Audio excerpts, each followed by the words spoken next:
jërëjëf mbokku téléspectateurs yi yéen a ngi seen émission Gam-Gamle di leen wax asalaamualeykum wa rahmatulahi taala wa barakaatuhu fa seen tey waxtaanee li nga xam ne mooy daraja ak ki nga xam ne war a jiite ci kër ndax daraja la war a jiital mbala kii am borom am bi la ñu war a jiital mbala ki nga xam ne kii mooy taaw ci kër gi moo war a jiitu loolu nag moo tax tey ñu invité ci ki nga xam ne Abdallah Cissé di sociologue bi nga xam ne bokk na cam ci ñi nga xam ne ñooy gëstu ci wàllu genre ci université Cheikh Anta Diop ànd ceeg soxna Ndeye Mour Ndiaye mi nga xam ne comédien la di artiste teg ci ñoom la ñu invité ci plateau bi ñu fas yéene nag ñëw waxtaane ci loolu pour ngeen ci gindi askan bi kon bu ñu ñëwee ci émission Gam-Gamle tey foofu la ñu jëm di ko nuyu Adja Ndeye Mour maa ngi lay nuyu. maa ngi lay fay El Hadj di am contentement bu bari ci invitation bi nga xam ne moom nga ma indi tey fii ndax da nga ma woo ci loo xam ne lu ma miin la comme ni nga ko waxee di nuyu képp koo xam ne présentement yaa ngi ñuy seetaan ci ITV di nuyu sama mbokk yëpp ak tous les mes collègues yi nga xam ne ñu ngi may nopp actuellement. jërëjëf Adja Ndeye Mour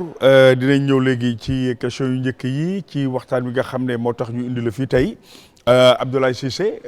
di la nuyu bu baax yow it di la dalal. ok jërëjëf El Hadj Ngagne Diagne ñu ngi lay fay nuyu bu baax.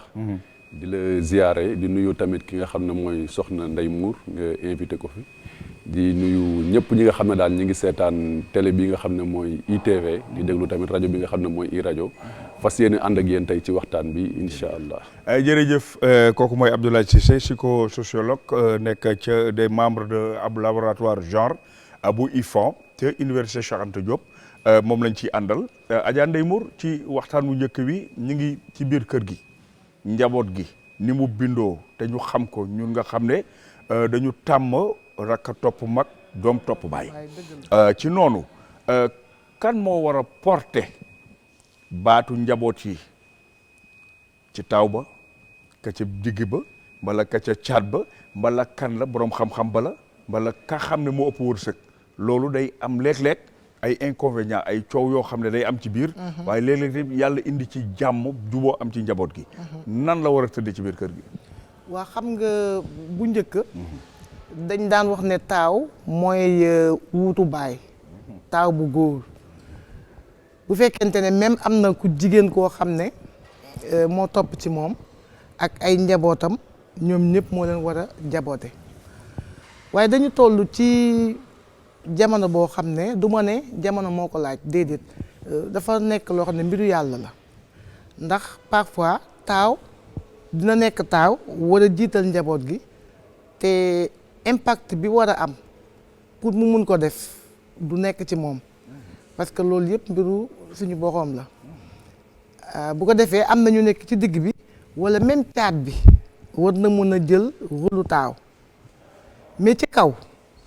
mu xam ne lii mu yor yàlla moo ko tegu ko boppam joxu ko boppam bu dee ki nga xamante ne boroom cër la maanaam ki nga xam ne yàlla mën na ko gan war na ko mun a nekk waxuma moo ko war a mën a nekk moo ko war a nekk mais war na ko mun a nekk bu fekkente ne nekk na ko également na xalaat ne ñii ñoom ak moom ñu bokk ndey ak baay walla ñu bokk baay yàlla mën na ko gan taxul mu war leen a jiital ci lu mu ko neexee du noonu ndax xam nga bu njëkk li yëpp li ko indi mooy dañoo dundatul en famille ça c'est important ndax bu njëkk waxuma añukaay bi mais ci ndékkikaay bi dañ lay tàmbalee di la yar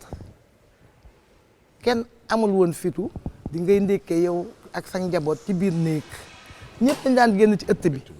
waaw seen maam bu jigéen ñëw toog ki jur baay maam bu góor ñëw toog ki jur baay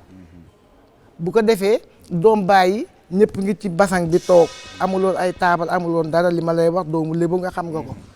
bu ñu lalee basang bi ñëw teg kénkili baa marmet bu mag ak rat bi ñëw teg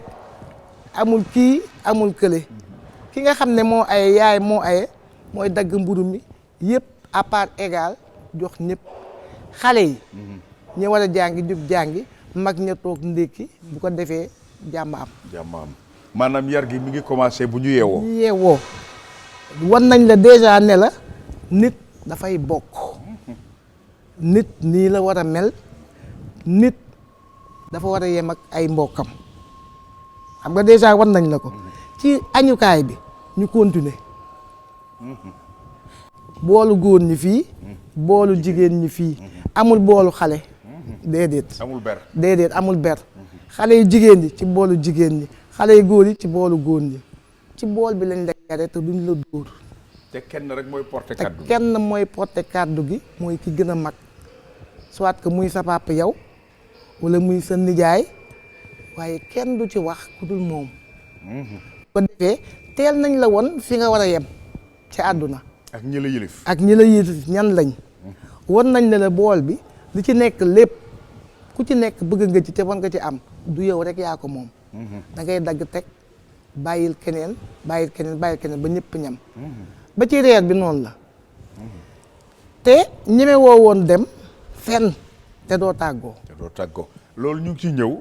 loolu mi ngi ci biir li ñu war a waxtaane sëñ Abdoulaye ci noonu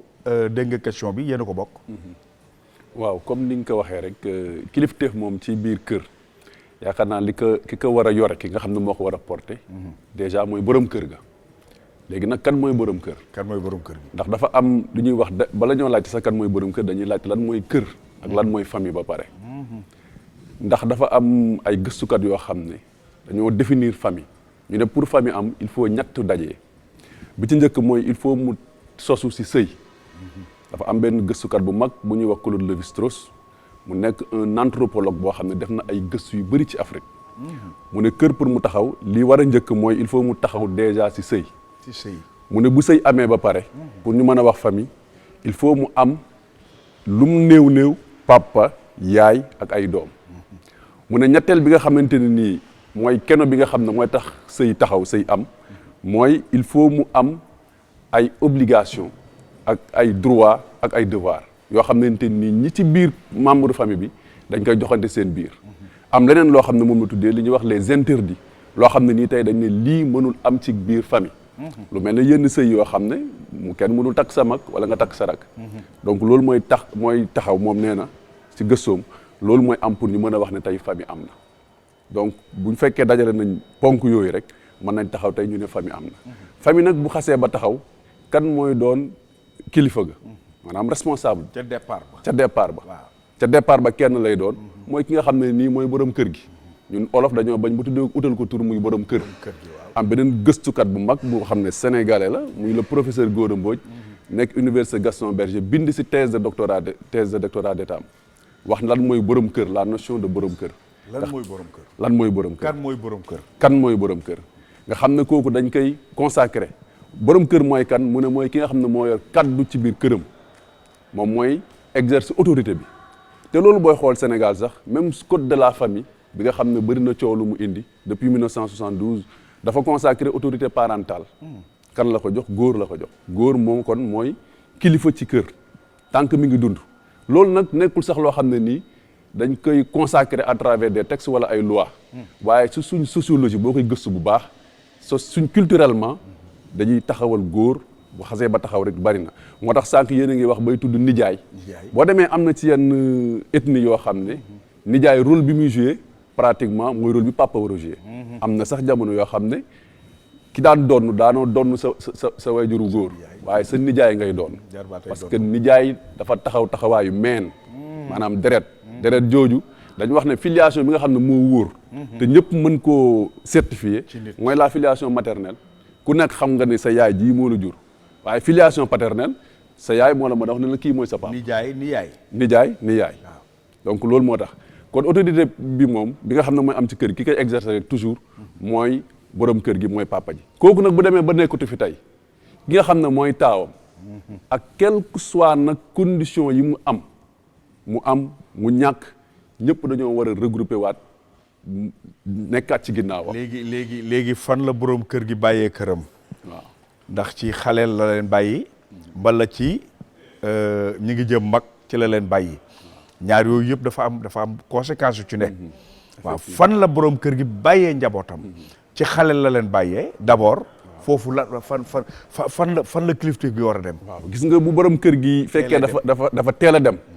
bàyyi njaboot gi léegi Sénégal loolu bari na fi automatiquement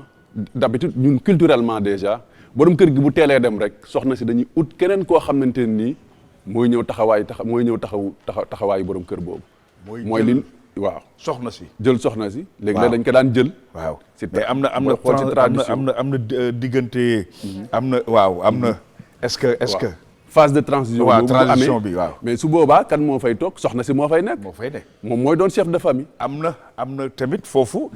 xaaral chef de famille. waaw dafa am loo ci bëgg a dolli foofu. waaw ndax da nga laal thème bu da nga laal pàcc bu am solo. la plupart li nga wax bu fekkee borom kër gi dafa teel a dem. bàyyi fi soxna si. ak njaboot gu ndaw gi. est-ce que taaw ba. taxaw woon nay ndeyam ak ay rakkam am na ñoo xam ne dañu dellu ginnaaw mais am na léegi ka nga xamante ne mun na nekk 4e wala même 3e 2e mooy taxaw te la plupart jigéen lay doon mooy taxaw waaw non ça dépend waaw parce que par exemple sa waajur bu góor mun na génn àdduna fekk yow. amagu leen 10 ans. waaw amagu leen 10 ans foofu laay waxee. amagu leen 10 ans foofu laay waxee. waaw foofu laay waxee. bu fekkee amagu leen 10 ans transition boobu. ça dépend waaw. mais taaw bi. am na plus de 10 ans. waaw même bu amee 10 ans par exemple. ah mais bu fekkee am na 8 ans bu fekkee xale la. waaw bu fekkee xale la. waaw am na jigéen ñu jàmbaar. waaw dañuy takk seen digg nag di liggéey. di jàppale seen njaboot ba tey jii kenn njabut seen njaboot am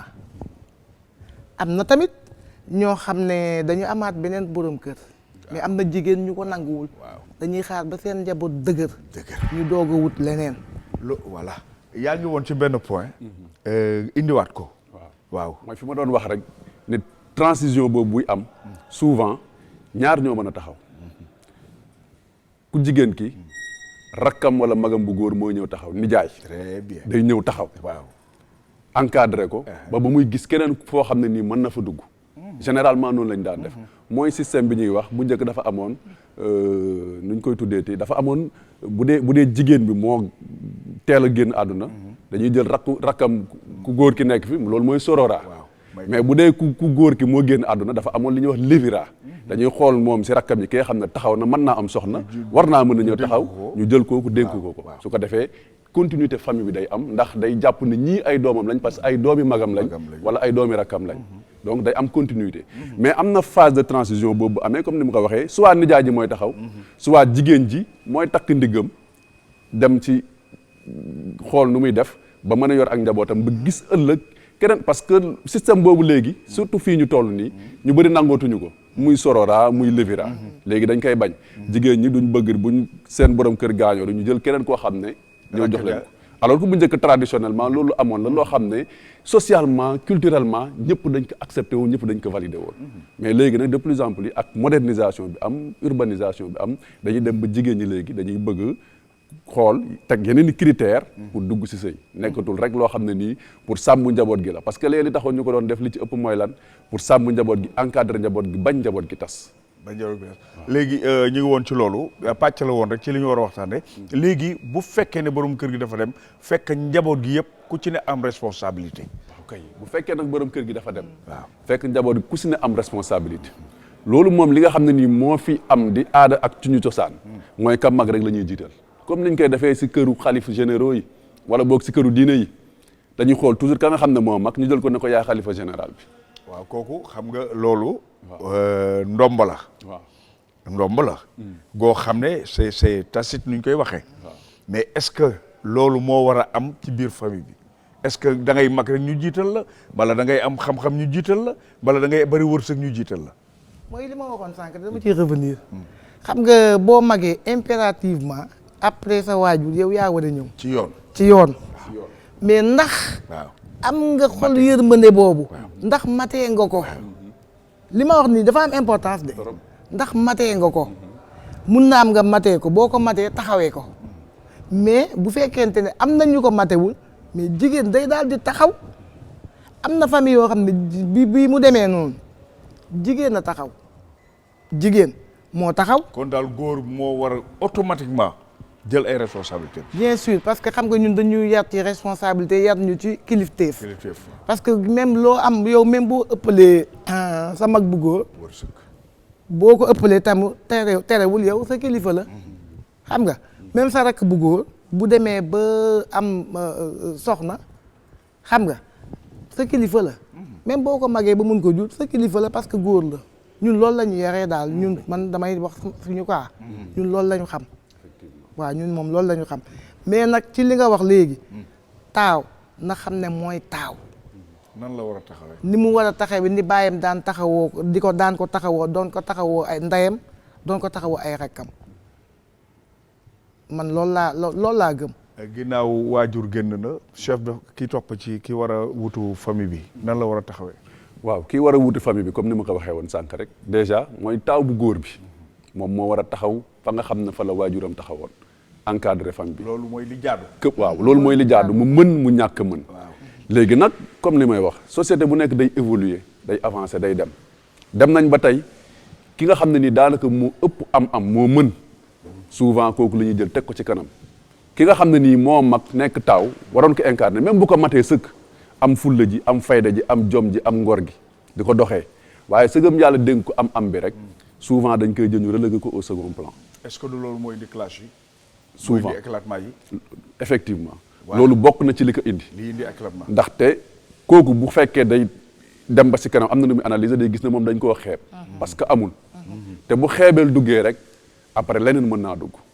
moom bu demee ba am conception boobu jàpp ne dañ koo xeeb parce que amul ki nga xam ne rakkam la waroon topp ci ginnaawam moom lañ jël teg ko ci kanam parce que moo am mën-mën bi. kooku nan la war a taxawee. kooku nag li mu waroon taxawee. mooy lan xam na ni kii mooy sama mag.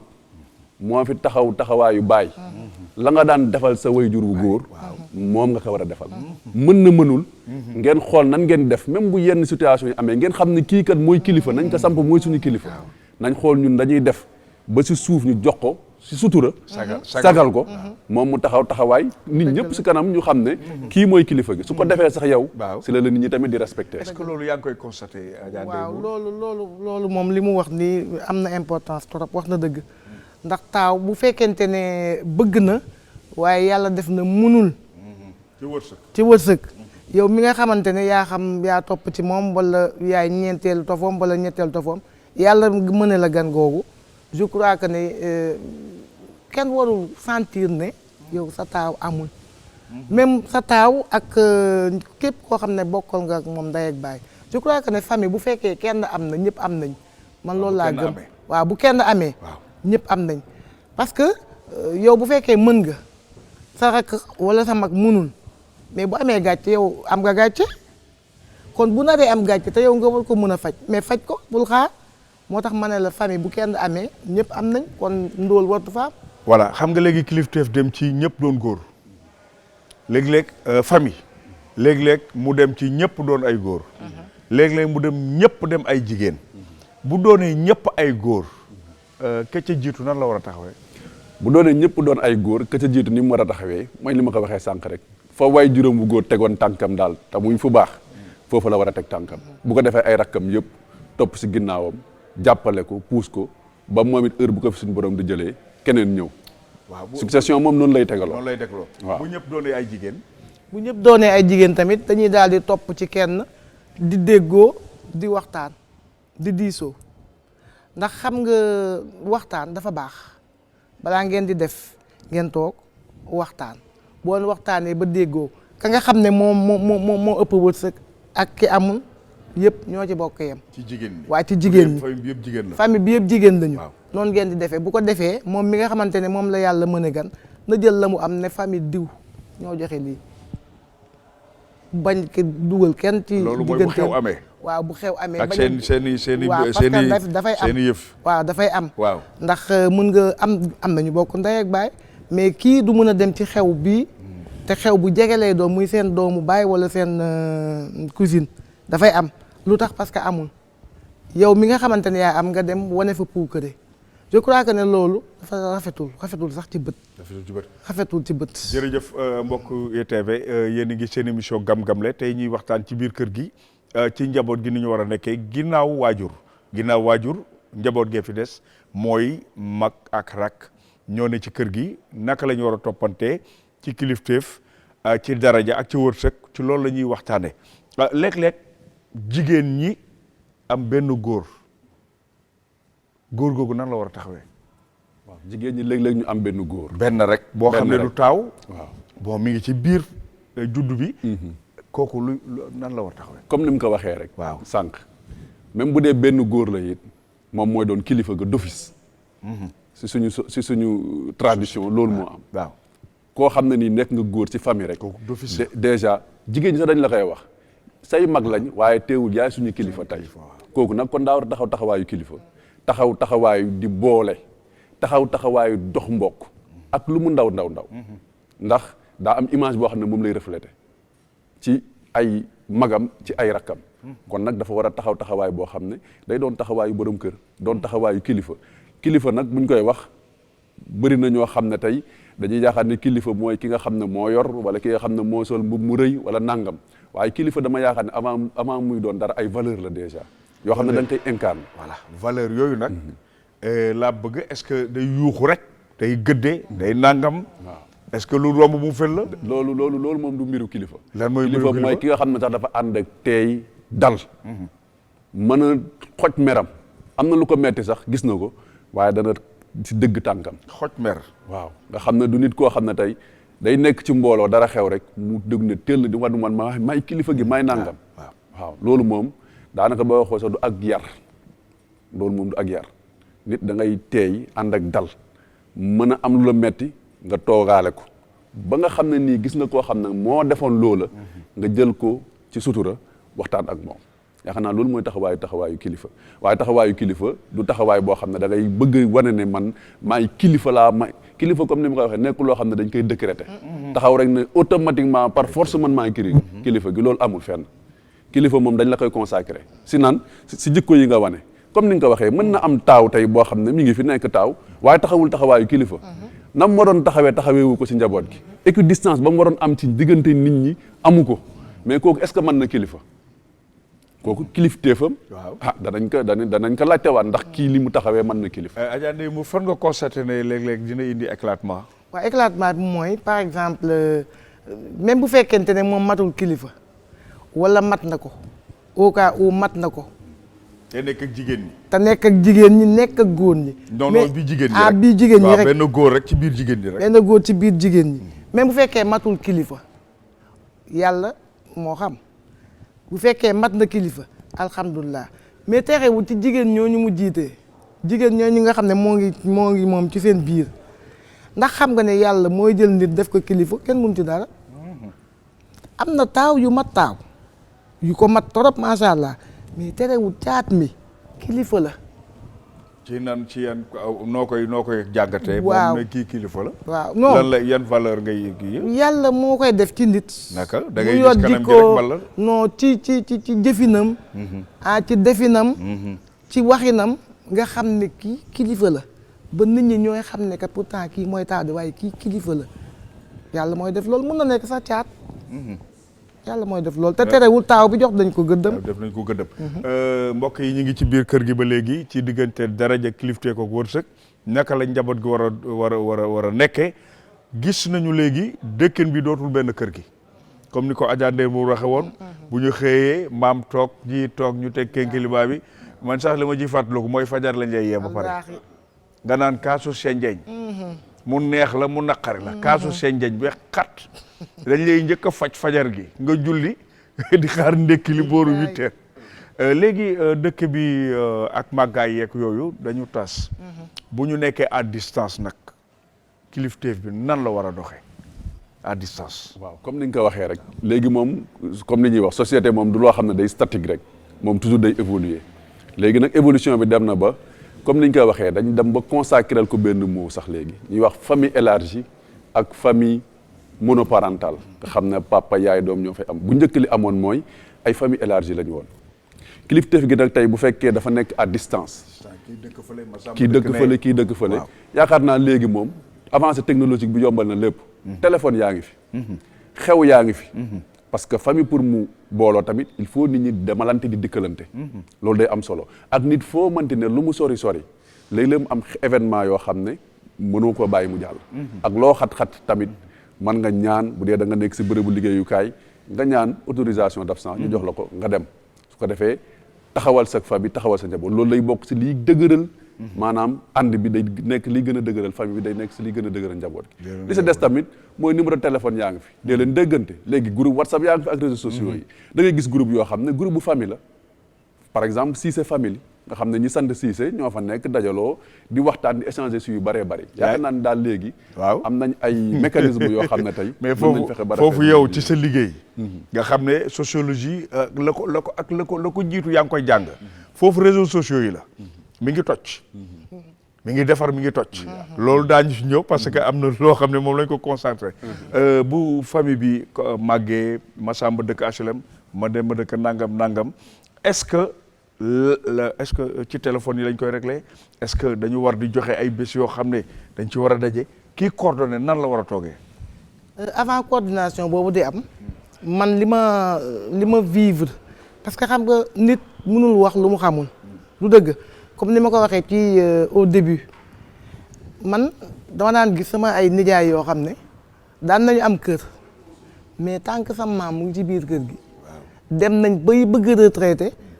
wala ñu am na ñoo xamante ne retraité nañu doog a dem seen kër kon xam nga déjà yow xam nga kuy sa doomu nijaay xam nga sa doomu bàjjan xam nga kon mooy sa nangam xam nga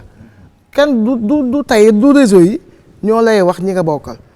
te li ma constaté actuellement loolu la am na ñoo xamante ne dem nañ ba yor jëkkër ñi yor jabar ñuy doog a xam ne yow kii sama doomu nijaay la parce que vivre ñu ci kër gu famille dañu teel a dem dispersé yow di nga bokk ak nit yow sa nijaay sa doomu nijaay xamuloo ko réseau yi moo tax nga xam ko mais loolu mooy lan loolu mooy lan machine yi ñun daal am nañu chance boo xam ne machine yi jikko yi gindeetuñu ñun machine yaruñu suñuy waajur yu suñuy maam yu góor yu jigéen suñuy yumpaañ suñuy nijaay bon la famille lébu ñu ngi sant yàlla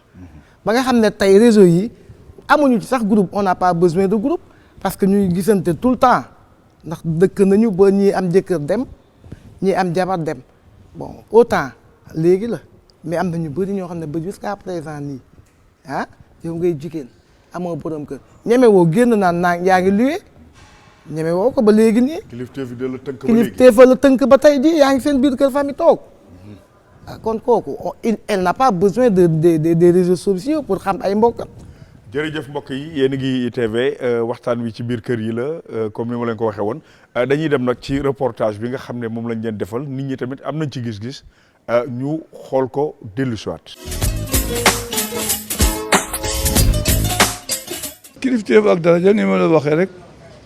mooy le patron et le chef buñ ko traduire ci français buñ ko waxee ci waxu wolof itam dañuy wax ne borom daraja la ak kilifa gi nga xamante ne moom kilifa day joxe ndigal borom daraja day joxe ordre parce que moom ci boppam danaan def leen ñu def ngir njëriñam lu mu mën a joxe kilifa bi nag moom ci boppam dafa am ñoo xamante ne ba tey itam njëriñ nga moo ko lal waaye nag dafa am loo xamante ne moo ko jëkka lal mooy kii la ilif moo la ir garab bi la tiim moo la mën a may ker donc bu la mënee may ker nag yow ci sa bopp kon loolu mën naa tax yow ci sa bopp bu waxee nga déglu ko ndax balaa ngay dem ci naaj moom ci boppam mën na la moytul nangam moytul nangam defal nangam kii nga xamante ne nag mooy borom daraja moom manam lay demee manam lay demee ak dooleel. dafa nekk ñaar yoo xam dañoo jigee lool waaye am nañu wuute parce que kilifteen mi ngi tàmbalee ci li nga xaay si suñu borom da ko teg ci sa loxo yaa xam muy njaboot yaa xam muy kuy liggéey yow yaa xam muy luñ la dénk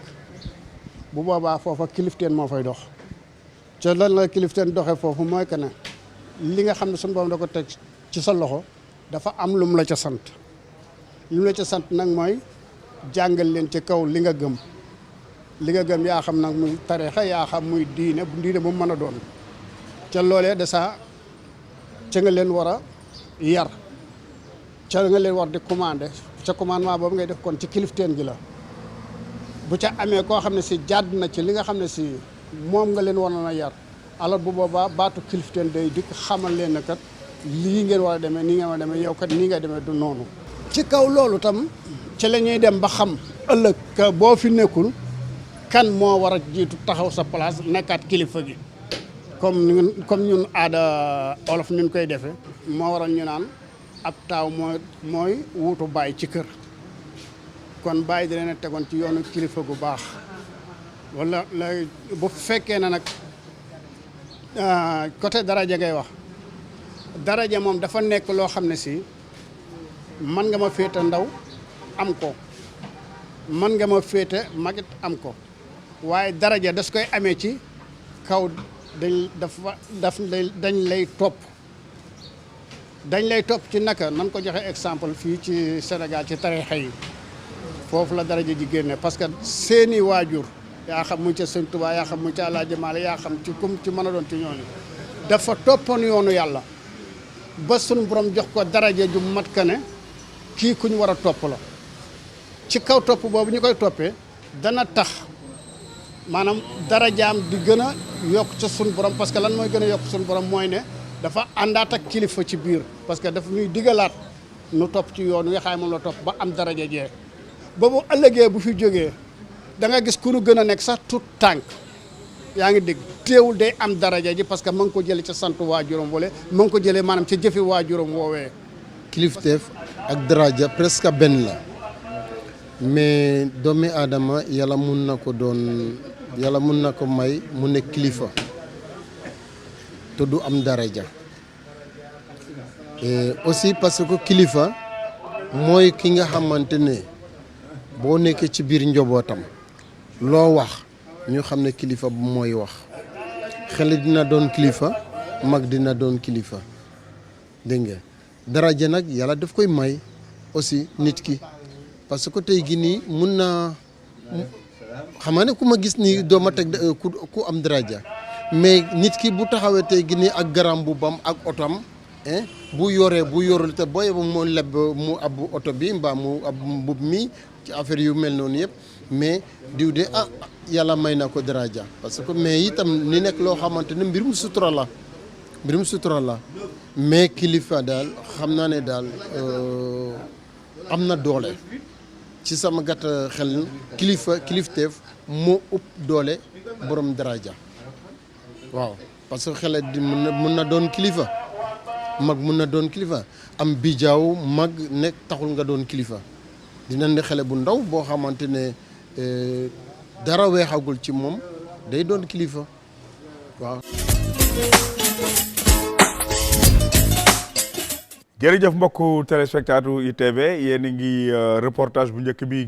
déglu ngeen ko ku ci ne am na noo gisee ci kilifa ak daraja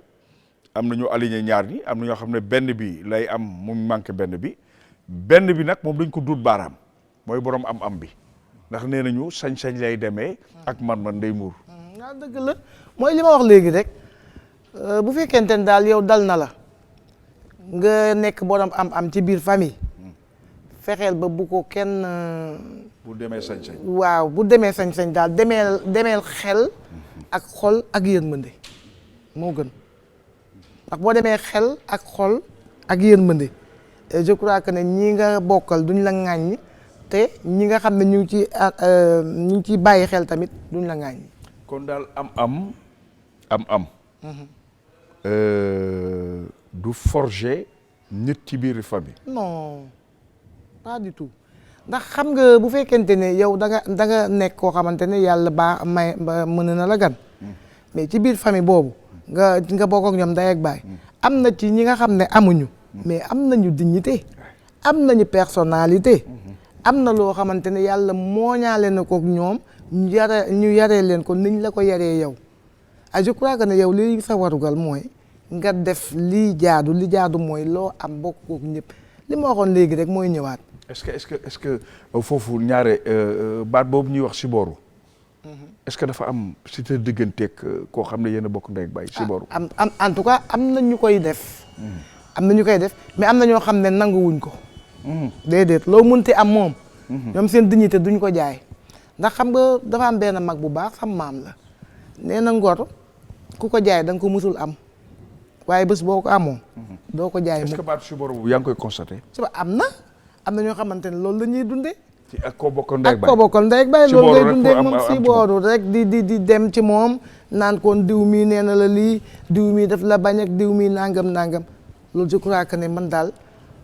daf ma yéem. da lay yéem waaw daf ma yéem. sëñ Abdoulaye côté boobu lan nga ci mën a indi ci ay jàngale. waaw xam naa ne loolu tamit lu am solo la comme fi mu daanelee sànq rek Sibooru moom am na ci famille yi parce que comme li nga ko waxee ki nga xam ne nii daanaka dafa yàlla da koo dénk mu mën ko souvent day demee ni ñu ko waxee sañ-sañ lay demee moom yu bëri dootu ko xool yu bëri dootu ko calculer parce que dafa am tamit beneen gëstukat nga invité ko fi keroog muy le professeur Djibi Diakhaté mu wax ko mu ne dañoo nekk société sénégalaise boo xam ni mu ko waxee si tubaab mu ne ceux qui ont sont ceux qui n'ont pas ne sont pas ceux qui donnent ordonnent et ceux à qui on donne se subordonnent kon subordination bi mi ngi ñëwaat foofu mooy Sibor ñi pour ñu considérer la yow il faut nga tekki dara il faut nga mën dara su ko defee ngay doog a nekk yow comme li ñuy wax avoir bi si boppam mooy déterminer yow sa être am bi mooy déterminer yow sa nekkin yow yaay kan il faut nga am dara mën a dara ak sa position si famille bi souvent da ngay gis famille yoo xam ne ñi nga xam ne amuñu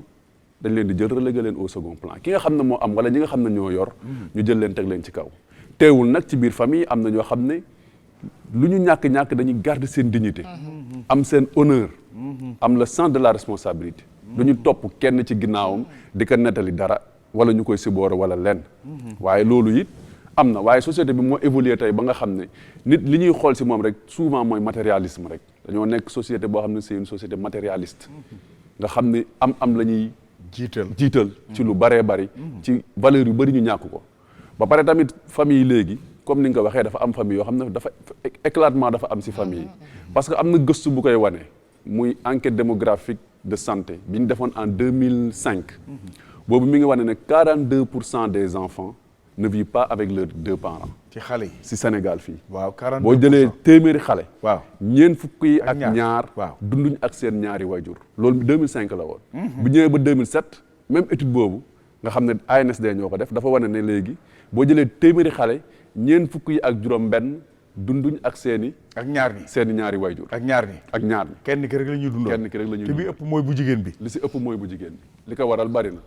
am na yo li si ëpp nag mooy divorce yi parce que 26% yi si 46 yooyu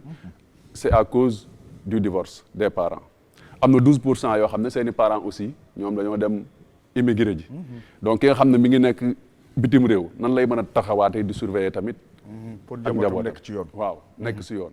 souvent jigéen ñi ñoo koy def mais yooyu yëpp nag évolution la boo xam ne dafa am yaakaar naa yéen a ma ko gën a xam yéen ñi mu féetee mag muy loo xam ne dafa amoon Sénégal ñu ko doon wax les politiques d'ajustement structurel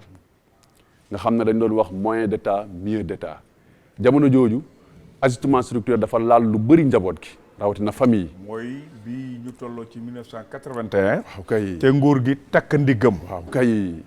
nguur gi takk ndiggam waaw pour yaxanal kees yi waaw kay pour yaxanal kees yi waaw dañoo demoon sax ba def politique départ volontaire waaw ku bëgg a dem nga dem waaw mu def ñaar fukki at waaw ku def ñaar fukki at waaw mu def ñaar fukki at ci dëkk bi waaw nga dem ñu jël xaalis jox la nga dem waaw su ko defee ñu bëri dem émigré ji ñu bàyyi fi nag jigéen ñi traditionnellement ñoom dañ daan toog ci kër yi di yar njaboot gi mais politique yooyu bi mu amee jigéen ñi mënatuñoo toog ci kër yi parce que góor ñi as tuut lañ amoon dañ daan wax naan mag tuuti xale dara mag ñi tuuti lañ daan am léegi jigéen ñi elles étaient obligées à l'époque aussi ñu takk seen ndigg booy xool mouvement de femmes yu bari ci jamono yooyu la taxaw mbala boog si nga daan dégg ñuy wax ay politique d'émancipation de la femme ak nangam parce que dem nañ ba xam ne tey bu jigéen ñi toogee ci kër yi rek boo moytuwul sooxee dina am finalement jigéen ñi génn nañ góor ñi génn nañ kan mooy def ci kër ga pour yar njaboot gi question si la jafe-jafe yu commencé si la jafe-jafe yi commencé nag ci 81 ba année 2000 yi parce que yooyu yëpp ñu ngi woon si ajustement la jeex si 2000 la jeex 2000 la jeex waaw président Abdou Diouf moo ko géré ba 2000. ba 2000 président Abdoulaye Wade jël ko 2000. waaw kay loolu mooy bi nguur gi di takk ndigam. waaw kay pour yaxanal ay keesam. yaxanal ay defe naa sax ci kàddu mën nañu fàttali ne président Abdoulaye Wade mosoon naa wax ne. amatuñu soxlay xaalis. waaw kay waaw ci baatu am na lu mu ko waxoon. demoon na ba waxoon lu mel noonu. waaw kon yaxanal bi moo duunal moo duunaloon moo demoon bu duunal kees yi. ba mu dikkee nag moom mu indiwaat yeneen politique sax yi nga xam ne dafa changé carrément moo doon ay DSRP. document stratégique de lutte contre la pauvreté ou bien de réduction de la pauvreté parce que nañ pauvreté mënuñ koo jeexal mais mën nañ koo wàññi donc yooyu noonu yëpp nag dafa amoon impact ci famille yi am impact ci jigéen ñi parce que jigéen ñi nga xam ne ñoo daan toog di yar njaboot gi léegi ñooy génn di wuti di indi tamit su ko defee njaboot gi kat moo leen di yar télé yee leen di yar fi mu ne nii njaboot gi kat moo leen di yar réseaux sociaux yi moo leen di moo leen di yar internet bi moo leen di yar donc problème mu famille dafa nekkaat tamit problème mu yar ba tax professeur Fatou Sow Sarr si élection yi passé dafa bindoon benn document daan ne quel président pour la famille sénégalaise parce que ñëpp ñi nga xam ne dañuy yëngu si wàllu sociologie wala anthropologie wala psychologie dañoo def benn constat dañoo gis ne fi mu nekk nii kat li am Sénégal mooy famille bi si boppam moo commencé di yëngu di yànq te famille mooy société bu famille yàqoo rek société day yàqu ndax ña nekk ci famille yi ñooy génn dem constituer waa société Sénégal ban quel président pour la famille sénégalaise pour famille sénégalaise ban président ban njiitum réew la ñu war a am. waaw boo xam ne moo war a ñëw tey taxawalaat njami. mais est-ce que ñoom est-ce que parce que ñun président bi ñoom da daan ndékki comme ñun. waaw vraiment da daan xëy dem école. Vraiment. di tumuranke ba màgg. est-ce que kooku war nañ ko wax coono njaboot. est-ce que. waaw kooku war naa xam coono war na xam coono njaboot war na koy xam mais nag da ngay xam tamit ni. lu bëri si politique yi ñuy def comme ñun suñu politique de développement yi loolu yaakaar naa def nañ ci gëstu bu yaatu. depuis Senghor ndax loolu moo indi woon politique d'ajustement structurel yi ma doon wax sànq. li ci bëri nekkul loo xam ne dañ ko tëgg par rapport ak suñu réalité ay tubaab la ñuy jël ñu ñëw bindal ñu ko loolu professeur Joseph Kizerbo wax na ko si benn livre mu bind tuddee ko la natte des autres pour un développement endogène de l'Afrique. mu ne bu ñu bëggee am ñun suñu développement dañoo war a delluwaat suñu aada delluwaat suñu cosaan xool nan lañ daan dundee. à partir de là ñu xool ban orientation la ñuy jox suñu développement waaye li am ñu seetlu ko bi si mujj rek mooy PSE bi. ñi ko defar nekkuñ ay sénégalais ay benn cabinet américain lañ jël ñu ñëw defaral ñu benn plan dañu lii Sénégal si lii la war a tënk dox. te ay américain ñoo ñu gën a xam suñuy réalité. xamuñu ñun fa ñu wéeru. Adja Ndeye Mour li fi Abdoulaye Cissé développé yëpp yéen jigéen ñi def naa coono gi ci yéen la gën a wéeru. waaw xam nga li ma ci xam daal mooy. lu mu ci mënti doon comme ni ngeen koy waxee yéen ñi jàng quel que soit alpha éducation de base baax na ci xale xam nga xale boo ko yaree ci jom yar ko ci ngor yar ko ci am lu muy jomb boo ko jëlee dugal ko ci ay milieu peegre sax du ko tax yàqu parce que am na lu njëkk ci moom xam nga lu njëkk ci moom mooy lan mooy yar bi nga xam ne moom lañ ko yaree ci biir këram yaree nañ ko fu mu dem du soppeeku waaw yaree nañ ko doylu yaree nañ ko jom yaree nañ ko xoolal bëtam dara mënu koo fees dara fëkku ko loolu moom mooy li nga xam ne moom la ñu war def ci àdduna bi mun koo def ci xale yi def ko ci suñu njaboot ñun loolu moo ñu ciy génne de gis nga yar bu njëkk bi ma wax léegi nii ña ko amoon ñëpp doo dégg ko taxaw xoola bu xiifee bay bëgg a dee du la ne dama xiif parce que ngorom may ko mu ne la dama xiif dañ ko yar dafa am du njëkk ci moom lu tax yar nañ ko jom yare nañ ko kersa am na loo xam ne du ko yóbbu fenn xam na fi muy teg tànkam xam na ñi muy àndal xam na li muy def xam na li mu war a def c'est important gis nga ñi nga xam ne ñoom lañ yaree noonu ba léegi nii ñoo taxaw. Abdallah dafa indi fi jamono toll woon ak ñi ngànk réew. ajustement bi fi amoon. réew mi takk biiram. ne day yaxanal ay keesam. diggante ba nee na loolu dafa dugg ci biir njaboot bi yànqal ko yow constaté nga loolu. ah man en ce qui me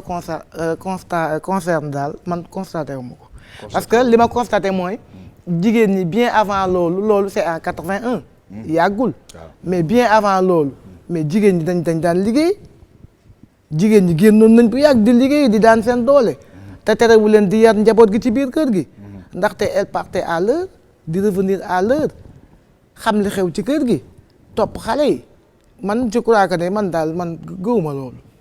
man maa gëwuma loolu. jigéen ñi bu yàgg la ñu génn. waaw non maanaam accident structurel bi xam ne amoon na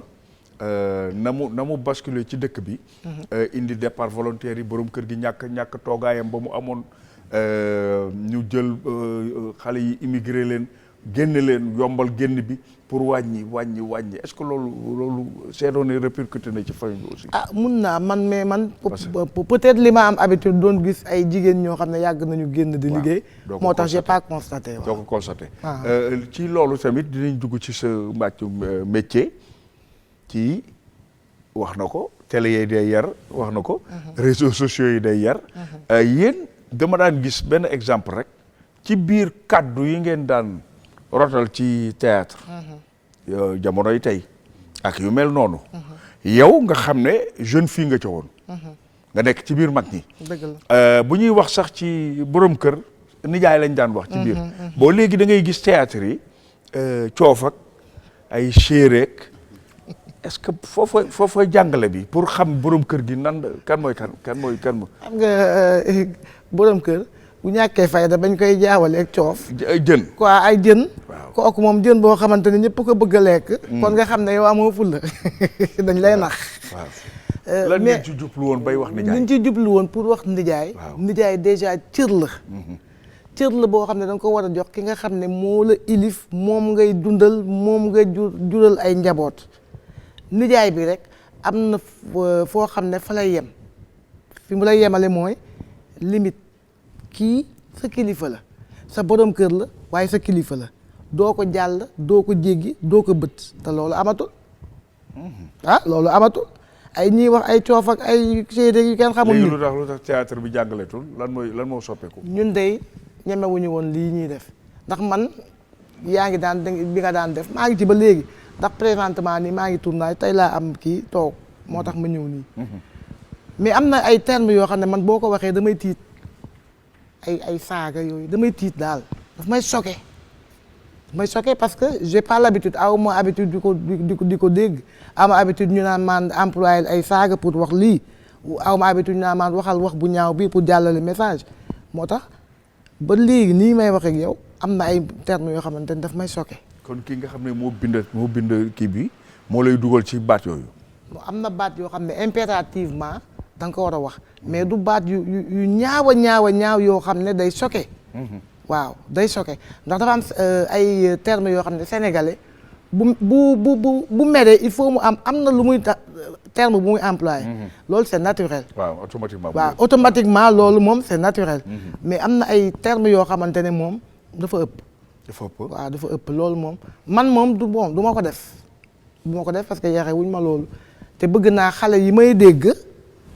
xam li may wax lan la ndax li ngay wax nii c'est important dama am sa benn neveu benn jour rek mu wax bu ñaaw daal man nag lu tax ma génn sama néeg man nag lu tax nga wax lii mu ne ma diw moo ko waxoon ci théâtre boobu moom foofu la ko jàng waaw man ne ko tey nga koy mujjee xool moo tax am na parents déedéet moo tax am na parents yoo xamante ne tamit war nañoo xoolaat li seen doom yi di war a consommer daal ci télévision bi. li ñuy consommer. waaw c'est important. li ñuy consommer ci télévision. waaw c'est important. di xool li ñu war a wax ak li ñu war a wax dama am na terme yoo xamante ne bëgguma ko terme yi ñuy xewal léegi terme yu vulgaire yoo xam ne ça ne veut rien dire tekkiwul dara. colko gi aussi. waaw yu ñàkk fayda ay terme yu ñàkk fayda yoo xam ne bëgguma ko sax wax. xam nga ñu koy utiliser te la plupart di waa léegi am na loo xam ne nee nañ dañ ko fiy bañ. non xam nga dëgg bu jotee nañ ko wax te yàlla rek moo tax am na terme boo xam ne bëgguma ko wax mais actuellement nii moo nekk à la mode et pourtant ki ko génne borom ñaari tur la waaw moo ko génne te léegi góor ak jigéen ku ci ne yaa ngi koy wax ce qui veut dire que yow yaa ngi bañ lii bëggoo mu am sa réew ba pare yaa ngi suivre ki nga xam ne bëggoo mu loolu développer sa biir réew li muy wax yaa ngi koy wax am na terme boo xamante ne xam ngeen bu baax terme bi may wax bëgguma ko wax. dafa ñàkk fay. te ka ko fi indi. dafa gàkk. dafa gàkk. waaw te actuellement ni moom la ñuy wax. télé bi jàngaleetul lan la ñu war a consommer surtout xale bi lan la war a consommer ci télé bi ak réseaux sociaux waaw. parce que moom booy déglu waxam toujours da ngay référé wu ci bu njëkk li muy wax loolu bu njëkk la amoon mais li ma ko waxee sànq rek. waaw société nekkul loo xam day taxaw day évoluer. day dañoo nekk fi mu nekk nii ci àdduna boo xam dañuy wax mondialisation. waaw di wax globalisation. donc mu am une ouverture nga nekk tey Sénégal mën a xam la xew Europe. nekk Sénégal mën a xam la xew États-Unis donc foofu tamit day nekk ay cadre yoo xam ne souvent xale yi dañ fay dem di copier li ñuy gis parfois kooku sa xale boobu li mu la wax sànq parce que dégg na ko ci télé bi kooku wax ko moom mu ñëw kër ga répété ko peut-être xamul sax sens bi xamul lan lay tekki waaye dégg na kii wax ko rek mu wax ko théâtre yi nga xam ne tey mooy am si télé yi booy xool lu bari dafa am évolution bu mag a mag bu njëkk théâtre da daan yar di jàngale heure boo ko dégluwaan rek mbaa nga seetaan ko dina am benn leçon d'éducation boo xam ne di nga ko si mën a jëlee léegi nag généralement théâtre mën nga ko seetaan ba mu jeex heure bu jeexee sax da ngay dégg ñu ne waa finalement lan la fi loolu lan ban message la doon jàllale bu dul yàq généralement boo fi seetaan bu jeexee da ngay xool ni boo ko analyser bu baax am na loo xam ne moom lay jéem a la gën a ñaaw la ñuy waxtaanee waaw la gën a ñaaw la ñuy waxtaanee te la ko tax a jóg mooy am na traité yoo xam ne polygamie moo leen tax a jóg dañ naan tey lii boo ko defee dañuy attaqué carrément poli warul am baaxul nangam bu amee njaboot gi dañuy tas jigéen ñi liggéeyante te bu njëkk amoon na te yooyu yëpp amul woon donc waaw yeggali donc loolu am na li nga xam ne moom lañ ci war a jël nag mooy li ci baax comme ni ma waxoon sànq réseaux sociaux yi bari na liñ indi si ay problème waaye bari na tamit yoo xam ne defar nañ xool la nga xam ne nii moo cee njariñ ñu jël ko comme li muy professeur Kizzer boo da koy wax dane développement nekkul loo xam ne tamit lépp lu jógee Occident da nga koy rejeté non am na lu fa baax da ngay tànn la baax nga jël ko la bon nag nga delloo leen ko yaakaar naa bu ñu defee noonu. loolu tànnin bi ku la koy fan nga koy dooree. tànnin boobu. lu baax la foo koy dooree pour xam ko. waaw lu baax la yaay xool li nga xam ne nii say valeur ak say aada ak say cosaan yar nga ci biir famille yar nañ la ko nangu nañ ko. li nga xam ne say valeur sa aada say cosaan nanguwuñu ko nga bañ ko adapté. mooy la Ndeye Mour waxoon ne jiitu ci xale bi ci nangam. jiitu ci xale bi waaw dama lay wax tamit dama am rek lu ma bëgg a leeral tam. da nga ne léegi li ngay wax nii bu njëkk ba nga moo ngay wax. non man mii wax ak yow nii je suis bilingue je parle français et anglais couramment. xam nga te xam naa li xew. mais li ma wax dama ne éducation de base ban laa waxee. li baax lu njëkk ci xale bi dara du ko dindi. man loolu laa wax. mais waxuma ne li may wax nii pour ay kii bu njëkk la non dama ne yarin bi ñu doon yaree bu njëkk. moo gën fuuf parce que fi mu nekk nii yow liñ ma yaree kii ni ñu koy yaree yow yare wuñ la loolu dëggal wala dëgg. pourtant école publique bii la ñu jàngee école publique yii nga xam ne gouvernement bi moo ko géré fa leen jàngee du dëgg dañ daan buñ daan jàngi dañ daan dox ba suñu tànk yi yëpp weex te macha allah tey jii ministre yu ci bëri école publique moo leen defar dëgg loolu dëgg mais yéen ñi nga xamante ni tey yéen a nekk ci privé yeeg kii yéen da ngeen ëpp xel ñooñu wala yéen dama ne li ma wax bu ma ci dindi benn iota yéen machine moo leen yar ñun ay nit njaay ñoo ñu yar. moo tax éducation yi du benn dañu tombé ak machine yi. voilà. ordinateur yeeg détail yi. voilà yéen da nag ngeen di xool pour yaru yéen. waaw ak yar seen doom ñun nag mag ñee ñu yar. professeur est-ce que loolu nan nga ko. waaw gis nga loolooy gam-gam la. waaw loolu moom lii nag mooy gam-gam. gam-gam léegi gis nga loolu. ñi machine yar ak ñi ñu yar. waaw loolu man ba léegi du ma si d'accord jamais. ak analyste yëpp. doo ci nangu du ma ci nangu. parce que dañ naan souvent bu ñu la yaree tey sa kër ga ba jox la ay valeur foo mënti dem du changer. loolu la ñuy wax mais réseau social bi li may faral di wax naan dafa am deux identités yu am. waaw parce que yow boo xasee ba yor sa téléphone nekkatul peut-être Abdallah Cissé bii nga xam ne man si école publique laa jaar nag ma wax la ko. école sama cursus yëpp école publique la ba université. donc bi nga xam ne moom peut-être am na foo xam ne fa la jaar ñu yar ko su demee ba taal ordinateur am écran la kooku beneen identité ngay am. généralement quel que soit nag valeur yi nga xam ne mais yooyu dañ koy gis tous les jours jamono la sa ginnaaw am na koo xam ne. jàpp nañ ko fi ci réseaux sociaux yi la doon def triant la daan def njublan pourtant ibaadu la day muuru ku fonk ay waxtam la koo xam ne mi ngi liggéey nekk infirmière mooy li xewoon femme chic yaakaar naa loolu ñu bëri dégg nañ ko koo xam ne nii tey bañ ki demee seen koy dañ ne déedéet kii du mooy def loolu mais bu xasee ba taal ordinateur am day trafiqué beneen identité. waaw ci jukkoom la làqu. si jukkoom la làqu beneen identité lañ indi boo xam ne nii mooy li ma wax yaa deux identités bokkul ak ni ko nit ñi gisee bokkul ak la muy dundee si biir koñam cër bañ ko jox foofu bu ñëwee si réseaux sociaux dafa créé woon ñaari profil waaw beneen profil boo fa demee mooy dëgg turam dëgg bi nga xam ne moom la ñëpp xam mu créé waat beneen profil boo xam ne dana moom France la nekk dafa am sida ay njabootam dañoo gaañ nit ñi di ko jox xaalis ak lu nekk muy wër di njublu ak di tëniyaande gars yi mais bañ demee ba jàpp ko day bañ ko indee teg ko nit ñi buñ ko gisee dañoo waaru dañoo demaat si beneen profil bi nga xam ne mooy profil am dëgg ñu xool gis ne moom waxi diine rek lay wax foofu wax ju rafet wax ju baax mais beneen profil moo tax ma ne yar gi léegi nekkatul rek loo xam ne même réseaux sociaux yi da nga si war a yar xale yi sensibiliser na xam ne nan lañ ko utiliser parce que mën nga dem am sa yar sa jikko yu rafet nga dem foofu mu soppi ko. jërëjëf mbokk yi ñëw nañ ci cappaandawu émission bi gam-gamle tey ñëwoon nag ci mbiru daraja ak li nga xam ne mooy kilifteef ci biir kër kan moo ko war a am taaw bi la mbala borom daraja bi mbala borom wërsëg bi loolu gis ngeen nit ñi intervention yi ñu ci def yi ci Abdallah Cissé psychosociologue bi wax Ndeye Mour di artiste comédienne moom it dégg ngeen li mu ci wax loolu yëpp boo ko dajalee gis nga ñëw nañ ba génn ba dugg sax ci réseaux sociaux yi gis nga li ñuy wax ci réseaux sociaux yi làqu sa jikko fii nga leer fii nga lëndëm xam nga loolu daañ ci ñëw parce que am na waxtaan boo xam ne moom la ñuy ñëw xam naa du ñàkk boobutul ba boobaa dinañ ci gën a xóotal ci wet googu di gërëm ñi nga xam ne ñoom laa àndaloon ci liggéey bi ci caméra yi lumière bi ak son yeeg yëpp ak ñi nga xam ne ñoo ñu indi ci oto yi ak ñu ngi leen di gërëm di leen sant di leen jox rendez-vous ci beneen numéro ci Gam-Gam lay jërë ngeen jëf